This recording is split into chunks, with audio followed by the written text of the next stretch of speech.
Hello everyone. आपण आज home and किचनमध्ये आज बनवते मी मिसळ पाव.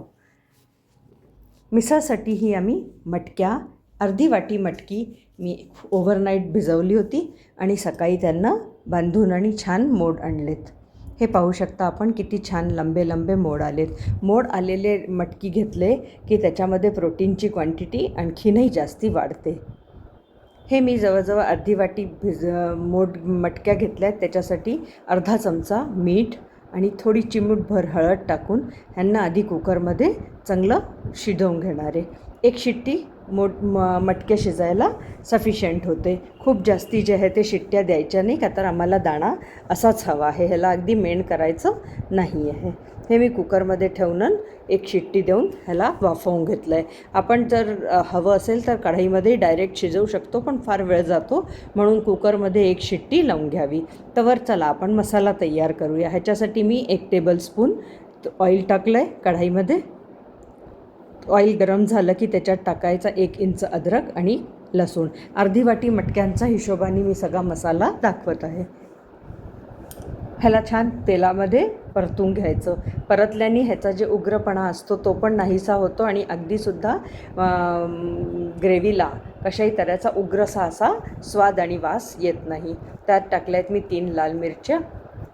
मी हिरवी मिरचीचा वापर करत नाही आहे. आपल्याला हवं असेल तर ह्याच्यामध्ये तुम्ही 2 हिरव्या मिरच्याही टाकू शकता.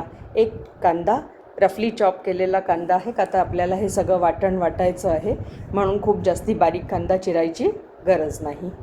ह्याला छान परतून घ्यायचा आहे कांदा गोल्डन ब्राऊन होस्तोवर. 1 इंच मी खोबऱ्याचे जे काप करून घेतले होते ते पण टाकलेत. आपल्याला नको असेल खोबरं स्किप करू शकता. कांदा लसूण नको असेल तेही स्किप करू शकता.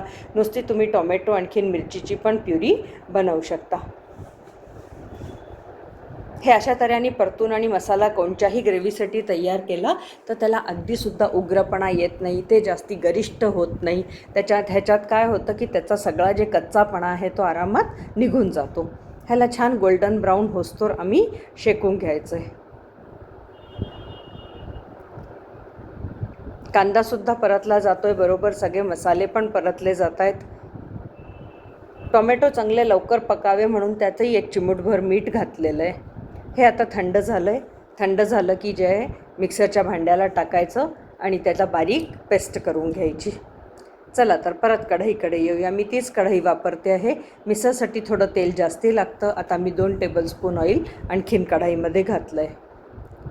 त्याच्यात मोहरी टाकूया, 1/2 टेबलस्पून मोहरी आणि चिमूटभर हिंग टाकायचा.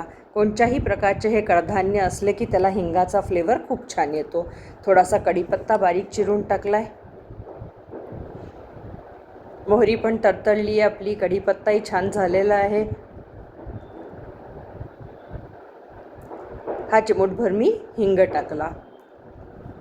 आता ते जे वाटण तयार केलं होतं ते ऑलरेडी आपलं भाजलेलंच आहे, त्याला खूप जास्ती भाजायची आवश्यकता पडणार नाही. ते सगळं ह्या तेलामध्ये ट्रान्सफर करून त्यालाही 5-1 मिनटं छान तेल सुटोस्तोवर परतून घ्यायचं आहे. पहा कसं क्रीमी टेक्स्चर आहे, ह्याचं वेगळंच दिसतं आहे. ह्याच्यात घालूया अर्धा चमचा हळद, थोडासा गरम मसाला. मटक्यांच्या क्वांटिटीच्या हिशोबाने तुम्ही मसाले कमी जास्त करू शकता. 1 चमचा लाल तिखट घातलं आहे, का आता ही झणझणीतच असते मिसळ. अर्धा टेबलस्पून मीठ घातलं आहे, का आता थोडं मीठ आम्ही तिकडे मटक्यांना घातलं होतं. थोडंसं ह्या ग्रेव्हीला टोमॅटो शिजायला पण मीठ घातलं होतं. तर आता मिठाची क्वांटिटी आपल्या हिशोबाने कमी जास्त करू शकतो. छान मसाला परतला जातो आहे. कडेकडेने तेल सुटताना दिसतं आहे. इतपत मसाला आपल्याला परतायचा आहे. मिक्सरचं भांडं धुवून मी त्याच्यात पाणी घालून दिलं आहे, म्हणजे मसाला जळतही नाही आणि मसाला चांगला एकजीव शिजून येतो. मसाला थोडासा परतला गेला पाण्याबरोबर की मग त्यात ते मटकी टाकून द्यायचे, म्हणजे सगळंच एकत्र शिजतं आणि प्रत्येक ठिकाणहून त्याला जे आहे ते मसाल्याचं छान चव येते. किती सरपातळ हवं आहे आपल्याला त्या हिशोबाने तुम्ही पाणी कमी जास्त करू शकता. मी ह्याच्यात आता जास्ती पाणी घालून ह्याला वाढवणार नाही आहे, का तर हे थोडंसं मी दाटच खाणार आहे. 1 इंच गुळाचा तुकडा टाकला आहे चवीकरता. गुळाची फारच सुंदर चव येते अगदी त्याला, म्हणून तुम्ही पण अवश्य जर का ट्राय केलं तर टाका. वरनं कोथिंबीर घातली आहे आणि ह्याला 5 मिनटं झाकून ठेवलं आहे. आता चला प्लेटिंग करूया. ही मिसळ घेतली, त्याच्यावरती थोडंसं फरसाण घालायचं. फरसाण कोणचंही असलं तरी चालेल, नसलं तर तुम्ही बारीक शेवचा पण उपयोग करू शकता, पण ह्याच्यावरती फरसाण फार स्वादिष्ट लागतं. कच्चा कांदा, थोडीशी कोथिंबीर आणि ह्याला पावसोबत खातात म्हणून मी हे इथे 2 पाव ठेवलेत. आता आपल्याला जर पाव शेकलेले हवे असतील तर तुम्ही त्याला तूप लावून शेकू शकता. मी तर अशाला कच्चेच घेतलेत, का तर ते पाव पण खूप सॉफ्ट आहे आणि मिसळ पण सगळे मसाले मिळाल्या कारणाने ती पण फार चविष्ट झालेली आहे. तर चला आपण मिसळ पाव कशी झाली आहे हे खाऊन पाहू.